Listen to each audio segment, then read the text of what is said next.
Welcome back to my channel. My god, that feels so weird saying that. Woo. Okay, so I pretty much just want to let you guys know what's been the perks and disadvantages for us in doing a destination wedding.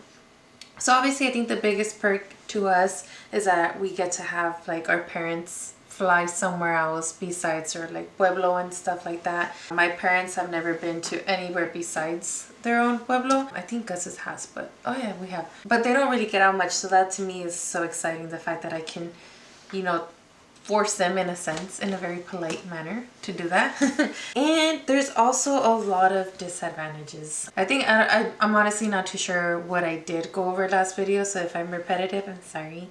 I had the idea that a destination wedding was going to be cheaper, and it's not, but it comes with its perks, right? Like you get ocean and or whatever you want, and there's many things that the traditional brides do that are going to get married doing a destination wedding that they did that I didn't. I had a friend who got married last year in May. She got married in Cancun. She had a travel agent. We didn't. To me, it just didn't justify the expense. I didn't even look into it. I was like, you know, practically all our family either is from Mexico or they've traveled to Mexico because like visit family or friends. So I was kind of like, if they need help, like they'll ask our cousins, or just because everyone that we are inviting is literally family. Like it's not really like, you know, too many friends, and if they're friends and they know how to get there. Honestly, I didn't even want to be tracking like who's going, like who has their flight and all that stuff, because I didn't get a resort and I'm not depending on people to, you know, fill the rooms and all that. It kind of took a stress off in that sense. I hope that doesn't sound messed up, but you know what I'm saying? Like if they needed help, I know that they would have reached out to us, and so far we've been good. If anything, we're just kind of like, hey, have you gotten your flight? You know, we see like our tios or tias just to make sure that they're not paying too much at the end, because obviously the more you wait, the more expensive it gets. Well, that was not on my budget, the travel agent. I already went over the resort thing that I didn't, it just was a no. And then also like you had to pay if you want to like have outside vendors, and it's like sometimes our vendors are just not your vibe, you know, or like what if you like, why do you have to be tied down to one single person, one photographer, you know? Like no.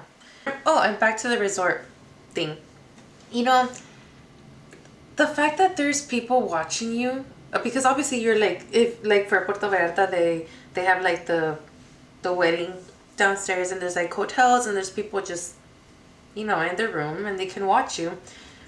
I'm the type of person, if I were to be staying at that hotel, I would be watching the wedding, because, you know, I don't know, I'd just be like, ooh, what are they doing? Like, because I love weddings, you know.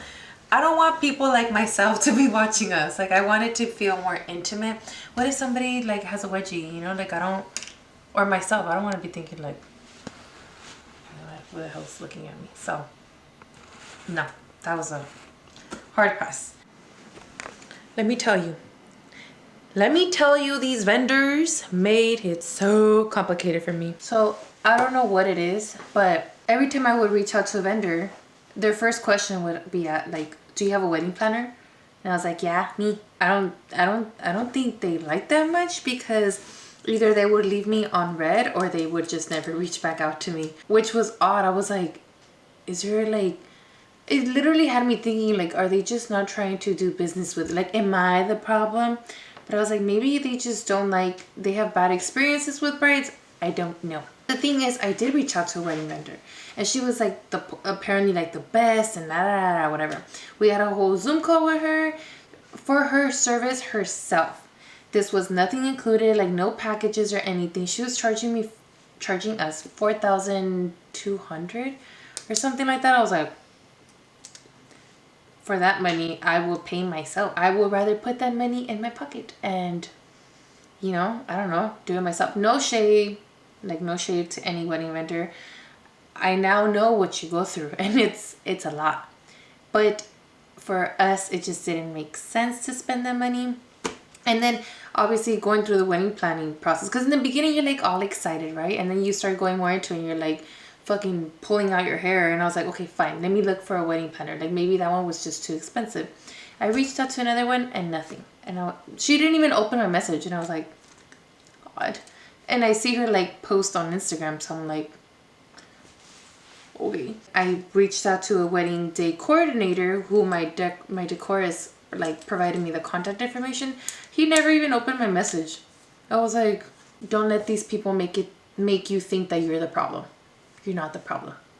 I don't know what their problem is, but it's okay. Well, since I'm venting so much, I like when people are transparent about their budget and what they're doing to like stay within that budget. So I thought I would tell you our budget. So our budget since the get-go, I said 20K. Like, I know for some people it's like, damn, 20K, and there's some people are like, okay, 20,000. But you know, that's what, to me, I think, well, to us, I think it's just something that makes sense. It's a lot of money, but you know, for our dream wedding, I think that's like a good way to leave it in. So I'm gonna make a diagram right now of kind of what I did in my handy mandy notebook. Not this page, obviously, but I have it here.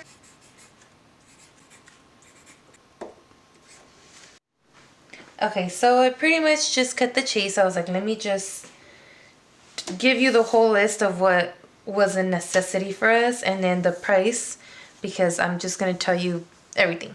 Mariachi, we ended up finding one. We love them. They did charge $3,400 for 4 hours. I nearly shit myself when I saw that price, but apparently mariachi is expensive. I kind of get it. We are having them travel from Guadalajara to Puerto Vallarta, so of course they charge that in there, so it makes sense. It's like a 5.5 hour drive, so whatever. The decor, the flower arrangements, I did kind of ball out with the arrangements just because it is an Airbnb, so I wanted to elevate it in the sense where, since I didn't spend so much on the venue, I made the rest look very elegant. I think I have 9 tables, including my sweetheart table, the decor on each table, the flower wall, and then she's also hooking me up with an arch in the front of the entrance of the Airbnb. Total is coming out to $6,502. They do charge $1,000 for setup, which I had no idea, but I know that it's not like a hassle busting their ass, but I'm doing it. Photographer, videographer, I knew that we weren't gonna go cheap on that, just because I am told that you don't want to be too stingy on them because these are things you're gonna keep forever. We do have them for 10 hours, the videographer and the photographer, charging us $3,200, and they're also coming from Guadalajara, which I think for the travel fee, she ended up telling me at the end it was gonna be like $200. Security, that's a must for us. I have yet to find one. Gus is working on that. 0 question mark for now. So the DJ was, I mean, you can't have a wedding without a DJ, right? We ended up getting a package, which is a production company. They have the DJ for 8 hours, and he's gonna cover the disgusting yellow wall. The thing is, the Airbnb is so big, like it's a huge wall, and then he's also covering like a piece of the other wall. So all that plus it comes with a fog machine, lights, and like all these other things, and lights outside in like the terraza, like the backyard kind of thing. All that for $2,700. At first I thought it was a lot, but realistically speaking, it's not. I think we definitely got a deal in all that. The open bar and food. So the thing is, we have an open bar. Not really. Families really drink mostly tequila and vodka and beer. So we're gonna splurge. Costco. So we're gonna buy the drinks there. The food, since I did mention that we have a chef that can cook at the Airbnb. Huge save. So we're gonna pretty much purchase all the food, have them cook it for us, and then the open bar, like I said, it's what's gonna be pretty much tequila, vodka, beer, and then just mixers. Like I think we said orange juice, squirt, I forgot the rest, but yeah. So we don't think it's gonna be that much money. So fancy tables, that was a need that I wanted, and glassware, just because it goes back to the decor. There was these tables that our decorist showed us, and oh, they were so beautiful. They have like marble on them, and you know, they're huge, and I was like, oh my god, this is stunning. They are expensive, okay? For 9 tables, we're paying $1,426, but that also comes with the bar. It's like a half moon bar. Like, I'll just draw it right here. It's like this, and these are like marble as well. And then the bartender's gonna be right there, like that. And then the glassware, we have yet to find one. The thing is, I got quoted by this company, and they were charging me $1,000 for 84 plates, cups, and forks. And I was like, the fuck? I was like, no. So that got scratched out. So the venue, right, our Airbnb, does have an event fee for weddings. They charge, I think, $875 a night. So we're doing 2 nights. So we're doing the wedding night, and then the next day we're also having like the recalentada, which is like part 2 kind of thing.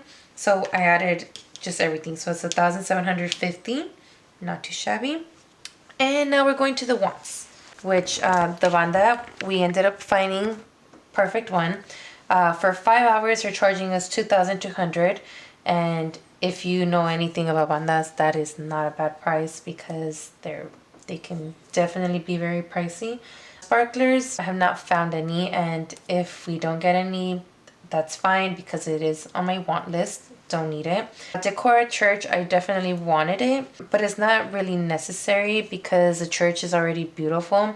If anything, I'll probably just DIY, like I'll get some flowers, like some, what is it called? Like petals, and just put them on the floor. Fireworks, that was more than a want, but I knew I can live without it. But we ended up finding somebody. $684 for 2 minutes straight. I know that sounds weird, but it's amazing. It's beautiful. A vintage car, we ended up having one of our friends have a brother, or like a best friend that he has vintage cars, and we ended up booking it for, I think, 8 hours or something like that. Well, I'm not too sure, but point is, it was $750. And once again, that's kind of pricey, but he is taking me to church, and he's taking us to go take our pictures and back. And he's very proud of his car. He's going to stay at the wedding to have people take pictures with it, so that's cute. And then the production, obviously that was a want, but it comes with the package, like the fog machine, lights outside, lights inside, serum. That was cool. All right, so I did mention I was gonna be religious to my budget, and turns out I did not. Serum, dun dun dun dun, our actual budget is $24,112. I didn't realize that until now. So since I am my own wedding planner, I came up with I was trying to do like a seating chart, and my decorist was trying to help me. She's so sweet. So we kind of came up with I at first wanted like the whole U, because I thought it looked very elegant, but I don't know. Once we kind of like went all together and we were looking at it, we were kind of like, maybe not. So I'm going to show you. I did little cutouts. So pretty much you're going to enter this way, and I'm going to have rectangle table here. Like, don't judge me. Okay, this is a dance floor, and yeah, this is going to be the tables. Here we're going to put 12 guests, 10, 10, 10. 2, obviously, me and Gus, 10, 12, 10, 10, which equals to 84. So that's pretty much our guest count. So I know I ranted for far too long, but I just like, at least I hope I've helped one person, you know, like kind of share my experience on what we did, because I know that I was like hunting people down on YouTube, like, oh my God, just like tell me something that you did, you know, like that way, like I can kind of get a picture of like what would be best for us, or what route we don't want to take, kind of thing. That way at least you have some tips on destination wedding, and maybe it's not for you, but at least now you would know. If you want any more tips and tricks, or not really tips and tricks because I think I've ranted enough, but at least you can follow me on the journey of being a bride. And I think today I have 2 months. I have a countdown, don't judge me. 2 months and 29 days left, so. Stick around. Okay, bye.